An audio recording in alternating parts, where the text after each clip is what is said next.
saudara bisa gagal, tapi Tuhan bisa bawa saudara bangkit lagi. Saudara bisa sakit, seperti saya, dengkul juga sakit. Tapi saya percaya Tuhan bisa kasih kesembuhan Bapak Ibu. Masalah kita boleh bertubi-tubi. Tapi percayalah, masalah juga pasti ada jalan keluarnya. Karena firman Tuhan berkata, segala perkara dapat kutanggung di dalam Dia yang memberikan kekuatan kepadaku. Yang mengerti katakan haleluya.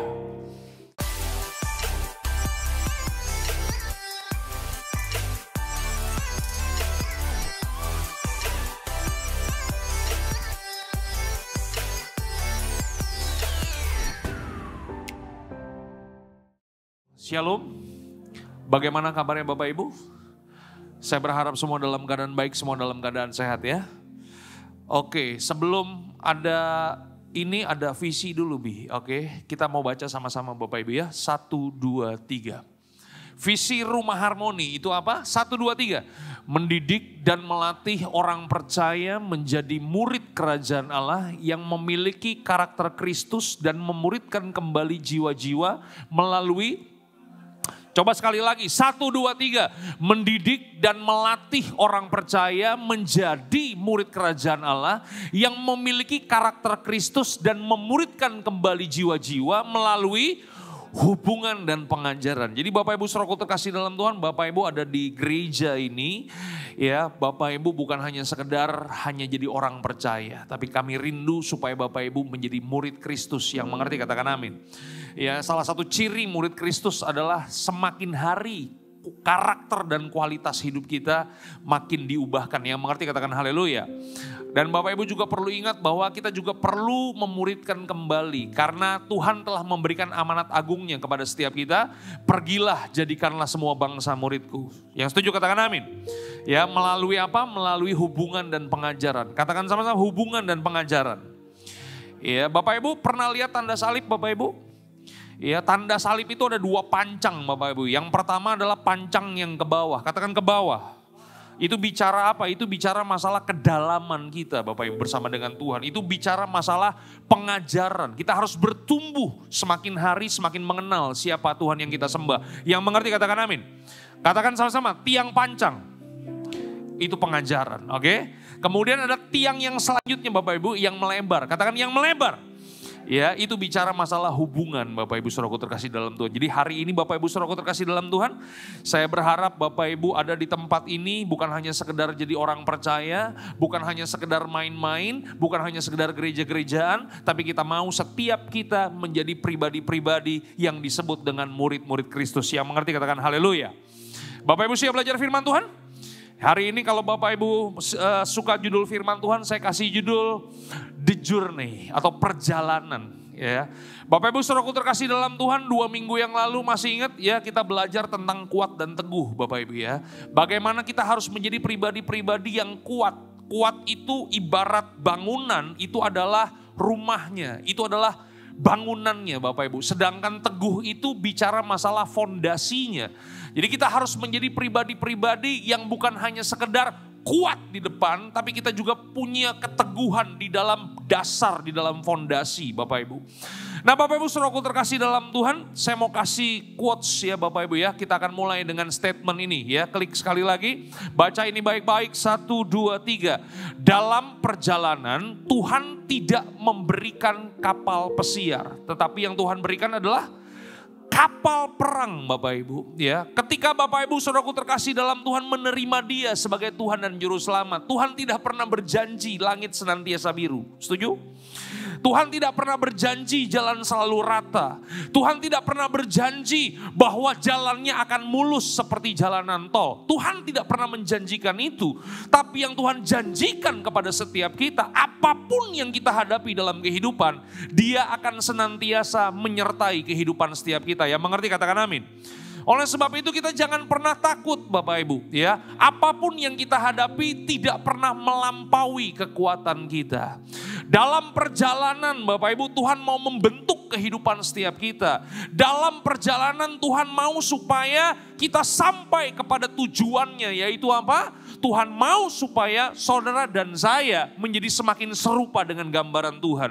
Tuhan ingin membentuk saudara. Kalau saudara mau ditolong Tuhan, saya mau kasih tahu, ditolong Tuhan itu kecil buat Tuhan. Katakan sebelah kanan, sebelah kiri, kecil. Iya kan? Tapi lebih daripada pertolongan Tuhan, Tuhan mau supaya menuntun kehidupan saudara. Tuhan mau membentuk saudara. Tuhan mau supaya saudara ada di jalan Tuhan sampai setiap kita nyampe ke tujuannya Bapak Ibu. Itu sebabnya dia tidak pernah menjanjikan kapal pesiar buat setiap kita. Kapal pesiar itu hanya untuk seneng-seneng, happy-happy Bapak Ibu. Tapi yang Tuhan kasih kepada kita adalah kapal perang. Kita harus berperang. Melawan apa? Melawan kedagingan kita. Melawan ego kita. Melawan diri kita sendiri. Melawan kuasa-kuasa penguasa-penguasa di udara. Melawan hal-hal yang Tuhan gak suka Bapak Ibu. Itu sebabnya dia berikan kepada kita kapal perang. Pertanyaannya pada pagi hari ini adalah, kenapa sih ada begitu banyak orang di dalam perjalanan mereka kecewa sama Tuhan? Karena seringkali kita salah dalam cara berpikir. Kita berpikir kalau ikut Tuhan itu akan nyaman. Kita seringkali berpikir kalau ikut Tuhan itu akan aman. Bapak Ibu Saudaraku terkasih dalam Tuhan, Tuhan kita senantiasa mau supaya saudara dan saya sampai kepada tujuannya. Itu sebabnya dia gak akan pernah memberikan kenyamanan dan keamanan buat setiap kita. Bapak Ibu pelajari firman Tuhan, baca Alkitab baik-baik. Semua tokoh Alkitab yang hebat-hebat tidak pernah dihasilkan lewat jalan-jalan kenyamanan. Setuju? Semua tokoh-tokoh Alkitab, semua yang imannya luar biasa, mereka dihasilkan dari jalan-jalan yang penuh dengan penderitaan Bapak Ibu. Oleh sebab itu hari ini Bapak Ibu Saudaraku terkasih dalam Tuhan, kalau kita memiliki cara berpikir yang benar, bagaimana kita mengiring Yesus Kristus, apapun yang kita hadapi, kita tahu sekalipun sulit, sekalipun susah, sekalipun menderita, tapi Tuhan berjanji dia senantiasa menyertai dan melindungi kita. Yang mengerti berikan tepuk tangan yang paling meriah buat Tuhan kita Yesus Kristus. Bapak Ibu siap masuk dalam firman Tuhan? Katakan sebelah kanan, sebelah kiri. Tadi baru pendahuluan aja itu ya kan. Nah kita akan langsung buka Alkitab kita dalam Yohanes 11 ayat yang pertama sampai dengan ayat yang ke-6. Kita akan baca bergantian Bapak Ibu. Ini kisah yang luar biasa. Kisah tentang seorang yang bernama Lazarus. Saya akan baca ayat yang pertama, nanti Bapak Ibu ayat yang kedua, dan kita akan berakhir di ayat yang ke-6. Yang mengerti katakan amin. Ya, ada seorang yang sedang sakit namanya Lazarus. Ia tinggal di Betania, kampung Maria dan adiknya Marta. Ayat yang kedua, 1-3.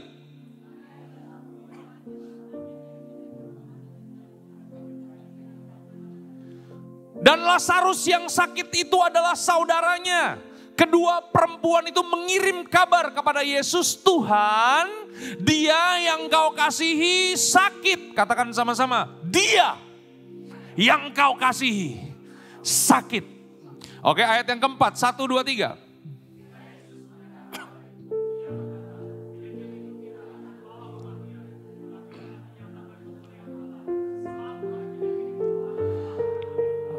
Ayat yang kelima, Yesus memang mengasihi Marta dan kakaknya dan Lazarus. Ayat yang keenam kita baca sama-sama, 1, 2, 3. Namun setelah didengarnya bahwa Lazarus sakit, ia sengaja, katakan sama-sama, dia sengaja. Bapak Ibu Saudaraku terkasih dalam Tuhan, hari itu keadaannya sangat gawat. Keadaannya sangat kritis. Karena apa? Karena Lazarus sedang sakit Bapak Ibu. Dan sakitnya ini bukan sakit yang biasa. Ini sakit yang cukup berbahaya.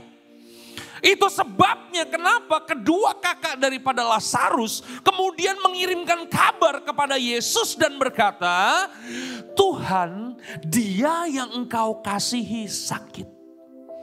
Bapak Ibu Saudaraku terkasih dalam Tuhan, Marta, Maria dan Lazarus itu memiliki hubungan yang sangat dekat dengan Yesus. Sehingga mereka berani berkata, Tuhan, Lazarus yang engkau kasihi sakit. Dan ini bukan kegeeran Bapak Ibu, karena di dalam ayat yang kelima dijelaskan Yesus memang mengasihi Marta dan kakaknya dan Lazarus. Jadi memang di antara mereka sudah ada hubungan yang dekat antara Yesus dengan keluarga ini. Yesus benar-benar mengasihi keluarga ini. Oleh sebab itu kalau kita baca teliti benar-benar Alkitab kita, setiap kali Yesus pergi ke kota Betania, Yesus senantiasa mampir ke rumah keluarga ini. Masih ingat kisah tentang di mana Marta sibuk bekerja dan Maria duduk di bawah kaki Yesus? Masih ingat kisah itu? Itu terjadi di mana? Di rumah mereka di Betania. Masih ingat peristiwa Maria meminyaki kaki Yesus dengan rambutnya, dengan minyak yang sangat mahal? Masih ingat? Itu terjadi di mana? Di Betania. Yesus punya hubungan yang dekat dengan keluarga ini Bapak Ibu. Dan ini bisa menjadi sebuah perenungan buat kita semua. Perenungannya apa? Kalau saya dekat dengan Tuhan, apakah berarti saya tidak akan punya masalah? Kalau saya dekat dengan Tuhan, apakah saya tidak bisa sakit? Kalau saya dekat dengan Tuhan, apakah berarti bisnis saya nggak pernah turun, naik terus? Jadi kepala dan bukan ekor? Karena ternyata Maria, Marta dan Lazarus dekat dengan Yesus pun hampir mati karena sakit Bapak Ibu. Oleh sebab itu pada pagi hari ini jangan sampai kita berpikir kalau saya udah dekat dengan Tuhan, saya akan bebas dari masalah. Hidup saya akan bebas dari masalah. Karena seringkali orang berpikir kalau saya udah ikut Yesus, saya bebas dari masalah. Bapak Ibu saudaraku terkasih dalam Tuhan, banyak orang berpikir begini, Pak Pendeta, Koditer, dulu sepertinya sebelum saya ikut Yesus kayaknya hidup saya baik-baik dah. Pernah mikir gitu gak? Dulu sebelum ikut pelayanan kayaknya kerjaan lancar aja dah. Tapi kenapa ketika saya ikut Yesus? Tapi kenapa ketika saya udah mulai sungguh-sungguh melayani ikut Yesus, masalah tuh kayaknya datangnya bertubi-tubi. Satu masalah belum kelar, datang lagi masalah yang lain. Dan kadang-kadang datangnya bukan satu-satu, keroyokan. Bapak Ibu saudaraku terkasih dalam Tuhan, hari ini jangan pernah curiga sama Tuhan. Saya mau sampaikan hal yang penting buat kita semua bahwa dekat dengan Tuhan memang ada masalah. Tapi saya mau kasih tahu, saudara jauh daripada Tuhan, saudara di luar Tuhan itu pun ada masalahnya. Jadi mau jauh atau dekat dari Tuhan, mau rajin doa, malas doa, masalah tetap ada. Orang yang gak punya masalah cuman orang mati aja Bapak Ibu. Katakan sebelah kanan sebelah kiri, lu masih bernafas? Lu pasti punya masalah. Ini bukan nubuatan Bapak Ibu ya. Ini fakta dan kenyataan Bapak Ibu. Betul gak? Sebelum kita kenal Yesus, kita punya masalah. Sekarang setelah kita dekat dengan Yesus juga ada masalah. Kalau begitu, kenapa kita harus senantiasa tetap dekat dengan Yesus? Itu sebabnya kenapa kita harus ada di dalam Yesus. Sebab begini Bapak Ibu. Bersama dengan Yesus, kita bukannya gak bisa jatuh, kita bisa jatuh. Setuju gak? Tetapi Bapak Ibu, kita jatuh gak akan sampai tergeletak. Karena ada tangan Tuhan yang senantiasa menopang kehidupan kita. Saudara bisa gagal, tapi Tuhan bisa bawa saudara bangkit lagi. Saudara bisa sakit. Seperti saya, dengkul juga sakit. Tapi saya percaya Tuhan bisa kasih kesembuhan Bapak Ibu. Masalah kita boleh bertubi-tubi. Tapi percayalah masalah juga pasti ada jalan keluarnya. Karena firman Tuhan berkata, segala perkara dapat ku tanggung di dalam Dia yang memberikan kekuatan kepadaku. Yang mengerti katakan haleluya. Bapak Ibu saudaraku terkasih dalam Tuhan, kalau kita melihat kisah ini, setiap kita bisa mengalami masalah. punya hubungan yang dekat dengan Tuhan tidak menjamin masalah ogah datang dalam hidup kita. Dan saya perlu meluruskan hal ini supaya kita punya pemahaman yang benar tentang bagaimana kita mengikut Yesus, Bapak Ibu. Karena Yesus tidak pernah menjanjikan kemudahan, yang Dia janjikan penyertaan buat kehidupan setiap kita. Amin. Bapak Ibu siap melanjutkan khotbah ini? Lebih mengerikan lagi nih Bapak Ibu. Katakan sebelah kanan sebelah kiri, ngeri-ngeri sedap. Ya, lebih banyak ngerinya daripada sedapnya berarti Bapak Ibu ya. Mari kita lanjutkan Bapak Ibu ya. Jadi ketika didengar Lazarus sakit parah, Alkitab mencatat Lazarus cukup kritis. Kalau tidak, maka Maria dan Marta tidak akan mengirim pesan sepenting itu kepada Yesus Bapak Ibu. Jadi ini masalah menyangkut nyawa Bapak Ibu. Kalau nggak buru-buru ditolong, apa yang terjadi? Lazarus bisa mengalami kematian Bapak Ibu. Tapi waktu kita baca Yohanes 11 ayat yang ke-6. Ini ayat yang sangat kontroversi Bapak Ibu. Kenapa? Karena firman Tuhan katakan apa? Coba kita baca sama-sama. 1, 2, 3. Namun setelah didengarnya bahwa Lazarus sakit, apa katanya? Ia sengaja tinggal 2 hari lagi di tempat di mana dia berada. Jadi permasalahannya begini Bapak Ibu. Yesus tahu nggak ini keluarga punya masalah? Tahu nggak? Tahu Bapak Ibu. Dan saya percaya dalam kemahatauhan Tuhan, Yesus mengerti kalau Lazarus sedang sakit parah. Kalau nggak segera ditolong, Lazarus bisa mengalami kematian. Tapi ayat yang selanjutnya dikatakan, dia sengaja tinggal 2 hari lagi di tempat di mana dia berada. Coba Bapak Ibu katakan sama-sama dengan saya, sengaja. Ulang, sengaja. Bapak Ibu, kalau nggak sengaja, kalau ada halangan, itu lain cerita. Setuju gak? Contoh kayak pemain gitar kita nih, Rian. Harusnya dia melayani hari ini. Iya kan? Tiba-tiba pagi-pagi dia bilang, kok gue pagi-pagi udah diare 4 kali. Dia gak bisa datang pelayan. Kita bisa maklumin gak? Kenapa? Gak sengaja. Emang ada orang sengaja mau diare? Gak ada. Betul gak sih? Tapi kalau Rian, kok sorry kok. Gue telat kebangunnya kesiangan. Ya gue bangun tadi jam 12 siang. Kan kurang ajar itu berarti ya kan? Tapi kalau gak sengaja bisa kita maklumi. Yang mengerti katakan haleluya Bapak Ibu. Itu dia Bapak Ibu. Saya dalam pelayanan juga sering bisa telat Bapak Ibu. Apalagi kalau lagi musim liburan. Red-rednya itu di puncak Bapak Ibu. 2 tahun yang lalu. H+2 lebaran Bapak Ibu. Saya berangkat ke puncak dari rumah jam 4 pagi sampai puncak pas jam 6 pagi. Makan dulu Bapak Ibu ya kan. Jam 12 begitu mau ke villa, Bapak Ibu tahu dari jam 12 siang sampai ke villa. Nyampenya besok hari jam 5 pagi Bapak Ibu. Satu-satunya pembicara yang datang cuman saya Bapak Ibu. Ada 4 pembicara gak ada yang bisa naik Bapak Ibu. Cuman saya yang datang. Tapi telatnya berapa lama? Itu kalau ke Amerika udah nyampe saya Bapak Ibu kan. Ya. Begitu saya datang bisa dimaklumin gak Bapak Ibu? Bisa dimaklumin, kenapa? Karena tidak sengaja. Bapak Ibu bisa bayangkan Yesus sengaja Bapak Ibu. Kalau Yesus sengaja berarti Yesus berencana menunda kedatangannya. Supaya apa? Supaya terlambat. Dan kalau terlambat apa yang terjadi? Lazarus mati. Berarti begini, Yesus sengaja membuat Lazarus mati. Setuju gak? Bapak Ibu Saudaraku terkasih dalam Tuhan. Kalau kita jadi orang yang gak dewasa di dalam Tuhan, mungkin kita bisa kepahitan sama Tuhan.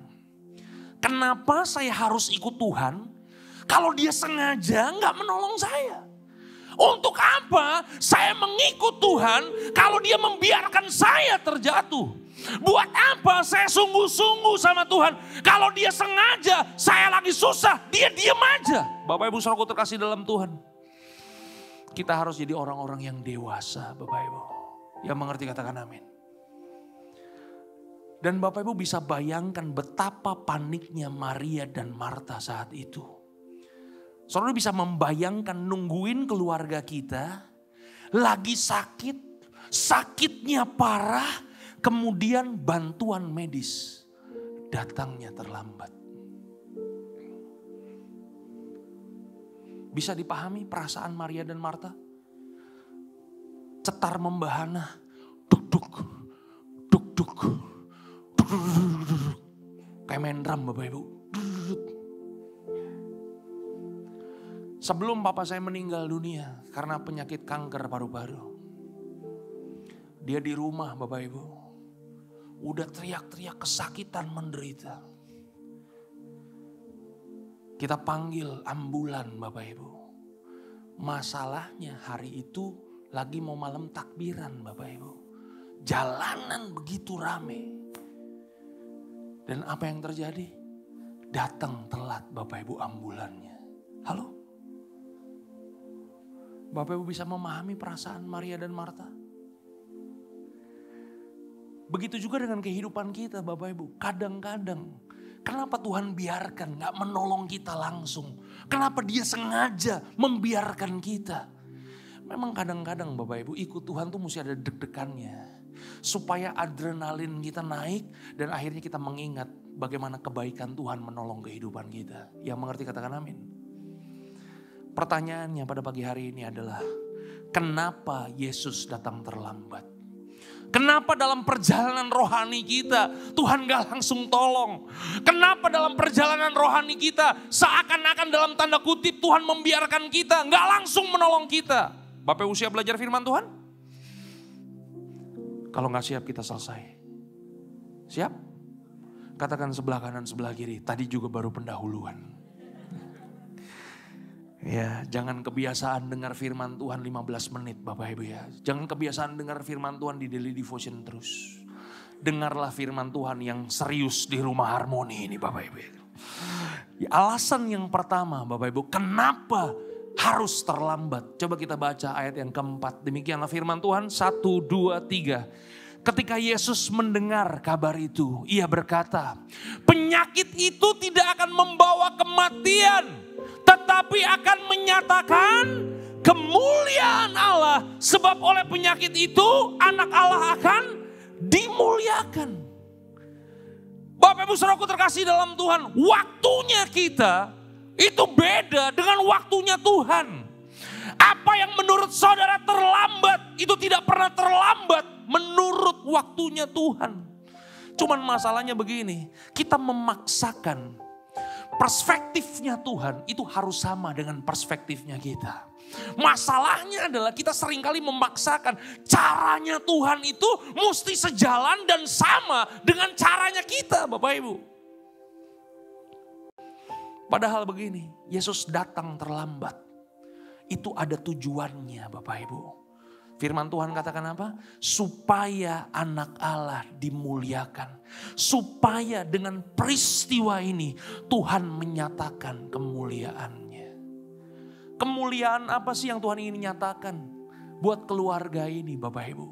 Apa kemuliaan yang Tuhan mau kasih buat mereka?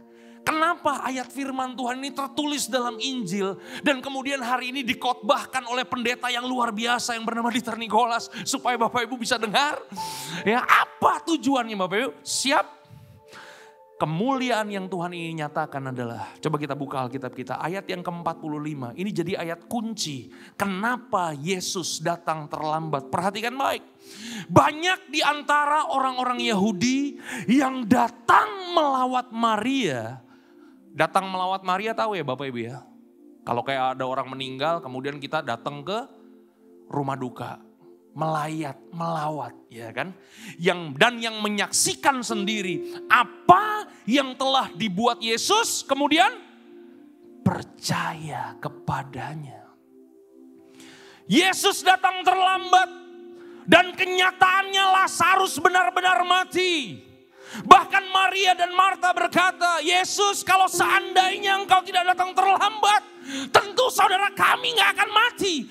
Jadi awalnya Maria dan Marta juga curiga sama Tuhan. Awalnya mereka mempermasalahkan Tuhan. Kenapa Tuhan datang terlambat? Tapi ternyata Yesus punya rencana lain. Karena apa? Justru dengan kematian itu ada begitu banyak orang membesuk Lazarus, Bapak Ibu. Dan kemudian mereka menjadi takjub dengan apa yang dilakukan oleh Yesus. Halo?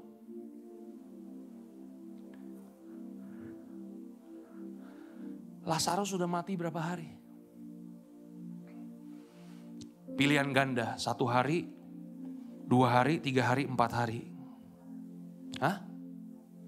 Yang 3 hari, boleh lambaikan tangannya. Ya, belajar Alkitab lagi, baca baik-baik. Ya, Lazarus udah mati berapa hari? 4 hari. Katakan 4 hari.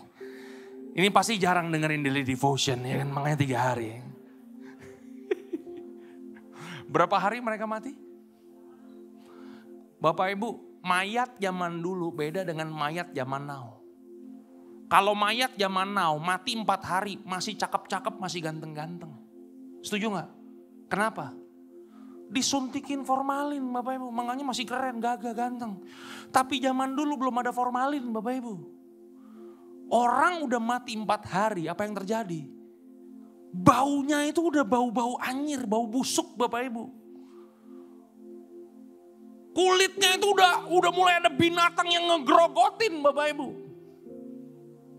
Waktu banyak orang melihat peristiwa itu, Yesus datang, pada akhirnya memang Lazarus mati. Semua mata lihat saya, siap? Saya tahu mata saya kecil tapi udah lihat aja. Jangan menghina Bapak Ibu. Siap? Saya mau nanya sama Bapak Ibu. Kalau Yesus datang tepat waktu, kira-kira apa yang terjadi? Kira-kira aja.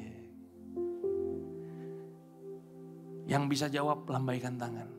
Yang benar jawabannya, 1 orang saya kasih angpau 500.000. Kalau benar, kalau salah ya satu-satu mesti kasih 500.000 buat gue dong. Keadilan sosial Bapak. Hah? Apa yang terjadi kalau Yesus datang tepat waktu? Kalau Yesus datang on time, Yesus hanya punya kesempatan untuk menyembuhkan Lazarus. Kalau Yesus cuma menyembuhkan Lazarus, tabib juga bisa nyembuhin. Setuju? Tapi waktu Yesus datang terlambat dan kenyataannya Lazarus mati. Waktu Yesus datang, waktu Yesus katakan begini, Lazarus bangun loh. Wis, tiba-tiba Lazarus bangkit, masih pakai kain kafan, bangkit, keluar begini-begini kayak pocong Cina. Saudara bisa bayangin orang yang melihat peristiwa, orang yang mati bisa dibangkitkan. Apa yang terjadi? Mereka percaya kalau Yesus itu adalah Mesias Bapak Ibu. Yang mengerti katakan amin. Jadi dari peristiwa ini kita mengerti kenapa Yesus datang terlambat. Bukan karena Tuhan sengaja gak menolong kita. Karena Tuhan mau menyatakan kemuliaannya. Melalui kesukaran yang kita hadapi. Melalui ketakutan yang kita hadapi. Waktu seakan-akan Yesus membiarkan kita. Ternyata dia mau pakai apa yang kita alami. Untuk menyatakan kemuliaannya. Supaya orang-orang di sekitarmu, keluargamu, tetanggamu, mereka yang belum mengenal Tuhan, mereka mengenal Tuhan karena apa yang kau alami, berjalan bersama dengan Tuhan. Yang percaya berikan tepuk tangan yang paling meriah buat Tuhan kita Yesus Kristus. Ada amin Bapak Ibu. Jadi Bapak Ibu saudaraku terkasih dalam Tuhan, kita mengerti bahwa memang Allah turut bekerja dalam segala hal. Katakan sama-sama segala hal. Segala hal itu apa? Diberkati? Bisa segala hal? Kaya? Bisa segala hal? Sehat senantiasa? Bisa segala hal? Menderita? Masuk di segala hal? Sepi? Bisa masuk di segala hal? Hah? Tantangan hidup bisa masuk dalam segala hal? Semuanya Allah turut bekerja mendatangkan kebaikan buat saudara dan saya. Cuman masalahnya kebaikannya bukan versi kita. Kebaikannya itu versinya Tuhan. Halo? Kalau kebaikan versi kita kan bisa ketebak ya. Terus naik dan bukan turun. Jadi kepala dan bukan ekor. Diberkati berlimpah. Itu kebaikan versi kita kan Bapak Ibu ya. Kebaikan Tuhan tuh bukan versi begitu Bapak Ibu. Kebaikan Tuhan dia akan lakukan apa aja. Membentuk saudara. Sampai akhirnya saudara menjadi semakin serupa dengan gambarannya. Yang mengerti katakan amin. Kalau mau tepuk tangan jangan setengah-setengah Bapak Ibu. Karena tepuk tangan ini akan masuk di YouTube Bapak Ibu ya. Akan dilihat banyak orang. Haleluya. Ya, yang kedua Bapak Ibu, kenapa Yesus datang terlambat? Yohanes 11 ayat yang ke-15. Firman Tuhan katakan apa? Kita baca sama-sama. 1, 2, 3. Tetapi syukurlah aku tidak hadir pada waktu itu. Saudara bisa bayangkan. Situasinya lagi mencekam. Maria dan Marta lagi deg-degan Bapak Ibu. Tapi Alkitab berkata begini. Yesus katakan begini. Tapi syukurlah aku tidak hadir pada waktu itu. Ini kata-kata ini agak terlihat kejam nih Bapak Ibu ya. Ketika Lazarus mati.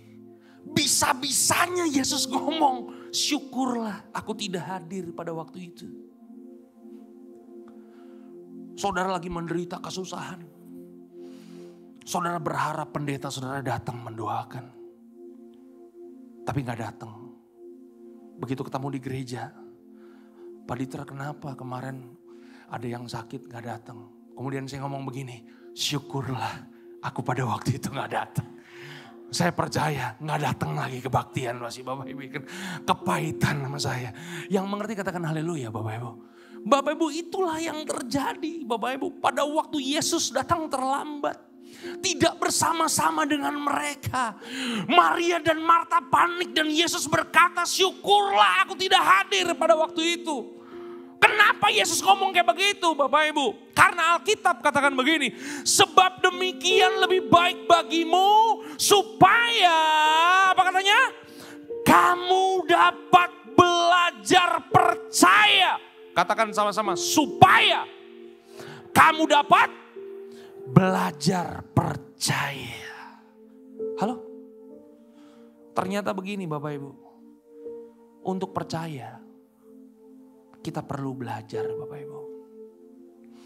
Karena kalau kita teliti Alkitab baik-baik.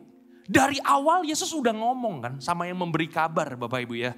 Ketika Yesus mendengar kabar itu Yesus berkata penyakit itu tidak akan membawa kematian. Tapi akan menyatakan kemuliaan Allah. Sebab oleh penyakit itu anak Allah akan dimuliakan. Jadi yang membawa pesan udah dikasih tahu sama Yesus. Percaya deh. Penyakit ini gak akan pernah membawa kematian. Kemudian Yesus berkata, syukur aku gak hadir pada waktu itu. Tujuannya untuk apa? Supaya Maria dan Marta dapat belajar untuk percaya.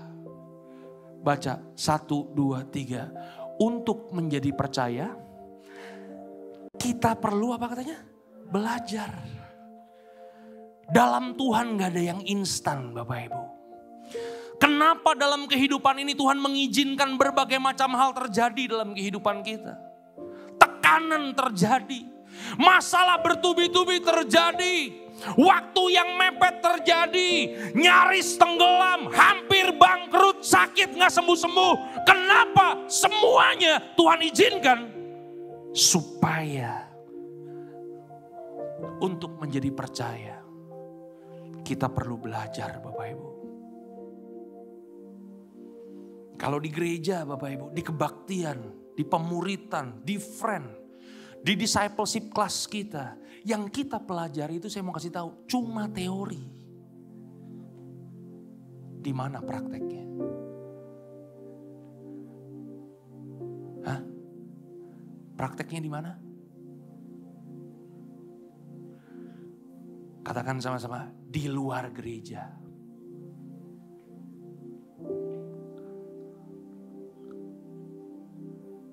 Dalam kehidupan kita sehari-hari. Dalam bisnis kita, usaha kita, keluarga kita, hubungan kita. Disitulah kita mempraktekkannya Bapak Ibu. Kalau teori itu nyampainya cuma di kepala. Praktek itu nyampainya ke sini. Katakan sama-sama. Tepuk yang kencang. Biar agak sesak sedikit ya. Halo? Teori di mana? Di sini. Praktek di mana? Nah, Tuhan gak mau kita cuma sampai di sini. Tuhan mau sampai di sini. Sedap. Halo? Mau dengar kesaksian gak? Gak, kalau gak mau gak usah. Saya mulai agak sedikit-sedikit ngambek nih Bapak Ibu. Karena dari tadi diem aja. Mungkin tersepona saudara sama saya. Haleluya. Dulu waktu saya masih SMP Bapak Ibu. Di depan rumah saya tuh ada lapangan. Lapangan badminton, ada lapangan volley. Lapangan badmintonnya tuh setiap hari Rabu tuh ada yang suka latihan karate Bapak Ibu. Masih SMP, ada yang latihan karate depan rumah, kepengen dong latihan dong. Iya kan? Mama beliin baju karate. Dibeliin. Cat. Saya pakai baju karate. Pakai sabuknya warna putih. Wah. Datang ke depan lapangan. Udah yang kayak punya lapangan Bapak Ibu ya. Dahsyat luar biasa. Diajarin lah kita jurus-jurusnya bagaimana mukul. Mukul ke bawah, mukul ke tengah, mukul ke atas. Bagaimana caranya kita nangkis. Wah kan gitu ya Bapak Ibu ya. Set ya kan gitu kan. Baru ban putih nih Bapak Ibu nih. Satu hari saya pergi sekolah Bapak Ibu. Saya sekolah gak jauh-jauh nih di Tarsisius nih Bapak Ibu. Saya sekolah itu pergi naik jemputan, pulang naik bus. Yang mengerti katakan amin. Pulang naik bus, Bapak Ibu tahu ya. Zaman saya SMP tuh banyak tawuran Bapak Ibu. Ya kan? Saya di bus nih Bapak Ibu ya. Pulang pakai tas, wah pokoknya udah komplit. Naik bus pulang, tiba-tiba ada anak-anak STM tawuran masuk ke bus Bapak Ibu. Waduh, gak bisa ngapa-ngapain sih Bapak Ibu. Duduk aja udah diem situ. Dia lihat saya lihat dia. Dia lihat lagi saya liatin lagi dia. Dia lihat, wah Cina nih. Kan gitu. Zaman itu tuh kayak begitu tuh Bapak Ibu. Masih SMP Bapak. Saya suruh turun Bapak Ibu. Turun Bapak Ibu ya kan. Mau dipretelin, dimintain tas saya, dimintain saya punya sepatu, mau dimintain Bapak Ibu. Yang mereka gak tahu adalah saya udah belajar karate. Ban putih. Ban apa? Putih ya kan. Teorinya Bapak Ibu mukul nih begini, nangkis begini. Tapi Bapak Ibu tahu. Begitu diperhadapkan dengan kenyataan gak keluar jurusnya Bapak Ibu. Ya kan kita pukulan itu udah membabi buta begini Bapak Ibu. Yang mengerti katakan haleluya. Nah Bapak Ibu suruh mau konsentrasi dalam, saya mau kasih tahu kadang-kadang teori itu ya gampang Bapak Ibu, setuju gak sih? Tapi Tuhan mau supaya kita gak hanya sekedar teori. Tuhan mau kita harus punya praktek Bapak Ibu. Supaya kita ngerti betapa luar biasanya Tuhan yang kita sembah. Supaya kita makin mengenal siapa Tuhan yang kita sembah. Bukan hanya sekedar teori, bukan hanya sekedar apa kata orang. Tapi engkau mengalami sendiri bagaimana penyertaan Tuhan terjadi dalam kehidupanmu. Yang mengerti katakan haleluya. Amin. Ayat-ayat terakhir. Kalau ayat terakhir itu tinggal satu ayat. Kalau ayat-ayat terakhir itu masih banyak Bapak Ibu kan. Kita baca sama-sama 1, 2, 3. Ini kalau belum makan kebaktian begini nih Bang Regan. Yang semangat dong. 1, 2, 3. Laksana Raja Wali menggoyang bangkitkan isi sarangnya. Melayang-layang di atas anak-anaknya. Mengembangkan sayapnya. Menampung seekor dan mendukungnya di atas kepaknya. Ayat yang ke-12. 1, 2, 3. Demikianlah Tuhan sendiri menuntun dia. Dan tidak ada Allah menyertai dia. Bapak Ibu, ini ditulis sama Musa. Ini termasuk puisi Musa, nyanyian Musa. Ditulis ribuan tahun yang lalu Bapak Ibu. Dan dari ayat ini kita mengerti kenapa Alkitab kita itu adalah firman Allah. Karena memang peristiwa bagaimana seorang induk Raja Wali membesarkan anaknya itu sama persis Bapak Ibu. Seperti apa yang diceritakan Musa. Saya udah tahu ayat ini lama Bapak Ibu, tapi saya gak ngerti.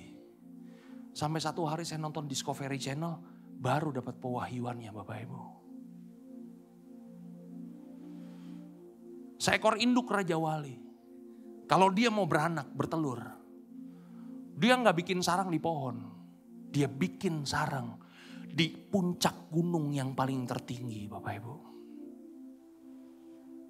Waktu dia mau bikin sarang, ada 3 elemen yang dia butuhkan. Yang pertama, kayu-kayu kering. Kayu-kayu kering dirangkai sedemikian rupa sehingga menjadi sarang. Itu kayu kan tajam Bapak Ibu, setuju gak? Kalau anaknya ketusuk duri bisa mengalami kematian, setuju? Itu sebabnya kemudian induk Raja Wali mengambil beberapa daun untuk menjadi kasurnya Bapak Ibu. Nah, induk Raja Wali tahu. Ini sarangnya di puncak gunung. Kalau siang kena terpaan matahari, kalau malam terkena angin gunung bisa mengalami kematian anaknya. Supaya anaknya gak mati, maka apa yang terjadi? Emak Raja Wali rontokan beberapa bulunya, dijadikan bed cover Bapak Ibu. Katakan sama-sama, bed cover. Ranjangnya ada, kasurnya king coil, ada bed covernya. Dahsyat. Dahsyat. Itu anak Raja Wali. Tinggal teriak doang kalau lagi lapar. Mak! Emak Raja Wali langsung datang. Kasih makan anaknya. Tapi ini anak makin lama makin gede kan? Setuju gak? Dan emak Raja Wali harus memutuskan. Ini anak akan jadi apa? Ini anak Raja Wali harus jadi... Gak mungkin jadi ayam dong. Halo? Harus jadi Raja Wali. Bagaimana caranya? Emak Raja Wali membentuk anaknya menjadi seorang anak Raja Wali. Seekor bukan seorang. Caranya adalah dia mau anaknya keluar dari sarang. Maka yang dilakukan emak Raja Wali adalah dia kepakan sayapnya. Waktu dia kepakan sayapnya maka apa yang terjadi? Bulu-bulu yang melindungi anak Raja Wali berterbangan. Anaknya mulai kehilangan kenyamanan. Kenapa? Gak ada lagi selimutnya. Tapi dasarnya anak-anak kan gitu ya. Ya daripada di luar. Gak apa-apa dah, gak enak dikit. Yang penting di sini masih nyaman. Kan gitu ya anak-anak mikirnya. Karena ini anak gak mau keluar juga maka apa yang terjadi? Dikepakan lagi sayapnya. Waktu dikepakan lagi sayapnya maka apa yang terjadi? Daun-daun yang melindungi anaknya dari tusukan duri. Itu mulai berterbangan. Anaknya mulai ketusuk-tusuk duri. Tapi sekali lagi yang namanya anak-anak. Gak masalah deh. Yang penting masih di dalam sarang. Kan gitu ya. Karena anaknya gak mau keluar juga dari sarang, maka apa yang terjadi? Alkitab katakan, emaknya menggoyang bangkitkan isi sarangnya. Sarangnya digoyang-goyang. Nonton di YouTube peristiwa penggusuran lapak-lapak di puncak. Digoyang-goyang biar roboh kan gitu kan. Waktu sarangnya digoyang-goyang. Anaknya syok, anaknya ketakutan. Waktu anaknya ketakutan, dia loncat keluar dari sarangnya. Sarangnya ada di mana? Di puncak gunung. Waktu anaknya keluar dari sarang, ini anaknya lompat bebas Bapak Ibu. Anaknya teriak, "Mak! Tolong Mak!" Tapi apa yang terjadi? Firman Tuhan berkata, emaknya gak langsung nolongin. Emaknya melayang-layang di atas anak-anaknya. Dibiarin anaknya. "Mak! Tega lu Mak!" Diam aja. Halo? Berapa banyak di antara kita engkau sudah berdoa, engkau sudah teriak sama Tuhan. Seakan-akan Tuhan gak langsung tolong kita. Dia diem aja Bapak Ibu. Halo? Apakah emaknya diem aja? Hah? Emaknya tetap bekerja. Emaknya lihat anaknya. Emaknya tahu kalau anaknya jatuh ke tanah, anaknya pasti mati, setuju? Sebelum anaknya jatuh ke tanah, apa yang dilakukan oleh emak Raja Wali? Dia tutup sayapnya. Dia terjun dari atas ke bawah dengan kecepatan yang sangat tinggi. Dia terjun lebih cepat daripada anaknya. Waktu dia sampai di bawah anaknya, Alkitab berkata, emaknya mengembangkan sayapnya dan menampung anaknya di bawah kepaknya. Anaknya dibawa naik lagi ke atas Bapak Ibu. Waktu anaknya ditolong sama emaknya, anaknya pikirannya benar lagi. Emak ternyata baik, emak gak jahat ternyata. Halo? Berapa banyak di antara kita? Kita didiemin Tuhan, Tuhan jahat. Ditolong Tuhan, Tuhan gak jahat, Tuhan baik ternyata. Halo? Sampai di atas. Apa yang dilakukan emaknya? Anaknya diterjunin lagi. Ceng. Anaknya teriak lagi, "Mak, gua kira udah kelar." Emaknya dari atas, "Belum anakku, ini sesi kedua." Kalau anaknya jatuh mati, sebelum anaknya jatuh ke tanah, ditolong lagi. Dibawa naik lagi ke atas. Sampai di atas, dia terjunin lagi. Pertanyaannya, sampai kapan proses diterjunin ditolong ini berakhir? Hah?